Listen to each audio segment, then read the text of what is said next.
Good morning കൂട്ടുകാരെ. ഇന്നത്തെ സാധനത്തിൽ എന്താ സംഭവിച്ചിരിക്കണമെന്ന് അറിയണ്ടേ? ദേവിയുടെ അമ്മയോട് എല്ലാ കാര്യങ്ങളും ഫോൺ വിളിച്ചിട്ട് ചർച്ച ചെയ്യുന്നു. ദേവിയുടെ അമ്മ പറയണു, നീ നിന്നെ ആനന്ദിൻ്റെ പിടിവിടരുത്, പെണ്ണുങ്ങളുടെ കൈത്തുമ്പിലാവണം, ഭർത്താക്കന്മാർ നമ്മൾ പറയുന്നത് അനുസരിക്കണം എന്നൊക്കെ പറഞ്ഞിട്ട് ദേവിയുടെ അമ്മ അങ്ങനെ ബ്രെയിൻ വാഷ് ചെയ്യണു. പിന്നെ പിറ്റേ ദിവസം രാവിലെയായി. അന്നത്തെ രാത്രി കഴിഞ്ഞു. മിത്ര ആര്യനില്ലാത്ത കാരണം ഭയങ്കര വിഷമത്തിലാണ്. പിറ്റേ ദിവസം രാവിലെ തന്നെ മിത്ര ആര്യനെ കാത്ത് ഉമ്മറത്ത് വെയിറ്റിംഗ് ആണ്. അതിൽ നിന്ന് തന്നെ നമുക്ക് മനസ്സിലാക്കാം മിത്രയ്ക്ക് ആര്യനോട് എന്തുമാത്രം സ്നേഹമുണ്ടെന്ന്. ആ സമയത്ത് മീനാക്ഷി വന്നിട്ട് എന്താ ഇവിടെ നിൽക്കണമെങ്കിൽ ഞാൻ ആര്യനെ കാത്ത് നിൽക്കുക, ചേച്ചി പൊക്കോ, ഞാൻ ഇവിടെ നിൽക്കാമെന്ന് പറഞ്ഞിട്ട് മീനാക്ഷിനെ പറഞ്ഞു വിടണു.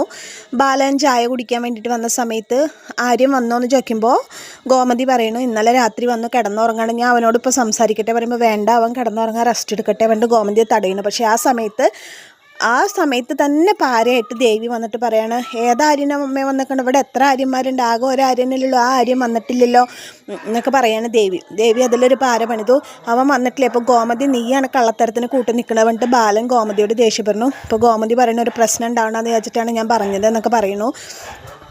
ഞാൻ എന്തായാലും ഇപ്പോൾ കടയിൽ പോകണില്ല, അവൻ വന്നിട്ടേ പോകണുള്ളൂ പറഞ്ഞിട്ട് ബാലൻ അവന് വെയിറ്റ് ചെയ്തേക്കണം. കുറച്ച് കഴിയും ഭാര്യയും വരണം. മിത്ര ആര്യനും കൂടി റൂമിലേക്ക് പോണ സമയത്ത് ബാലൻ വന്നിട്ട് ആര്യനോട് പറയണു, നീ എന്തെന്നെ വന്നാലും ശരി, നിന്നെ ഞാൻ വെറുതെ ഇവിടെ ഉദ്ദേശിച്ചിട്ടില്ല, നീ നാളെ മുതൽ ഗോമതി സ്റ്റോഴ്സിലേക്ക് വരണം, നിൻ്റെ യൂണിഫോമോ വണ്ടിയോ സാധനങ്ങൾ എന്തൊക്കെയാച്ചൊക്കെ തിരിച്ചേൽപ്പിച്ചോ എന്ന് പറഞ്ഞിട്ട്. അപ്പോൾ ആര്യൻ പറയണം, എൻ്റെ അഭിപ്രായം ഞാൻ മുന്നേ പറഞ്ഞു കഴിഞ്ഞു, എനിക്ക് ഒട്ടും താല്പര്യമില്ല കടയിലേക്ക് വരാമെന്ന് പറഞ്ഞിട്ട് ആര്യൻ തിരിച്ച് സംസാരിക്കുകയാണ്. എന്നിട്ട് ആര്യൻ പറയണം, എന്നെ എന്താ സ്നേഹിച്ചേക്കണത്, നിന്നോടുള്ള സ്നേഹം കൊണ്ടാണ് പറയുമ്പോൾ നിന്നെ എന്താ സ്നേഹിച്ചേക്കണത്, എഴുന്നേക്കാൻ കുറച്ച് നേരം വൈകുമ്പോഴേക്ക് തലയിൽ കൂടെ വെള്ളം കോരി ഒഴിക്കണതോ, ഒരു 5 മിനിറ്റ് സ്കൂളിൽ വിട്ട് വരാൻ നേരം വൈകിയ ചോറിലെടുത്തിട്ട് അടിച്ച് തവിട് പൊടിയാക്കണതോ, ഇതൊക്കെയാണ് എന്നോടുള്ള സ്നേഹം എന്നൊക്കെ ചോദിച്ചിട്ട് ആര്യനും തിരിച്ച് സംസാരിക്കണം.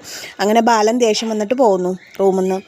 മിത്ര ഇതെല്ലാം കേട്ടിട്ട് നിൽക്കുകയാണ് വിഷമിച്ചിട്ട്. എന്നിട്ട് മിത്ര മീനാക്ഷിയോട് പറയണ, മീനാക്ഷി ചേച്ചി, ഞാൻ എന്തായാലും അങ്കിളിനോട് സംസാരിക്കാൻ പോവാണ്, ആര്യനെ ഇങ്ങനെ താഴ്ത്തി കെട്ടാൻ പറ്റില്ല, ഞാൻ എന്തായാലും അങ്കിളിനോട് സംസാരിക്കാൻ പോകേണ്ടത് ഇതിനെപ്പറ്റി. അപ്പോൾ എന്താ നീ സംസാരിക്കാൻ പോകണമെന്ന് ചോദിക്കുമ്പോൾ എൻ്റെ മനസ്സിലപ്പോൾ എന്താണോ വന്നത് അത് ഞാൻ സംസാരിക്കുക, ആര്യന് വേണ്ടിയിട്ട് എനിക്ക് സംസാരിക്കണം എന്ന് പറഞ്ഞിട്ട് മിത്ര മീനാക്ഷിയോട് വിവരം പറയുകയാണ്.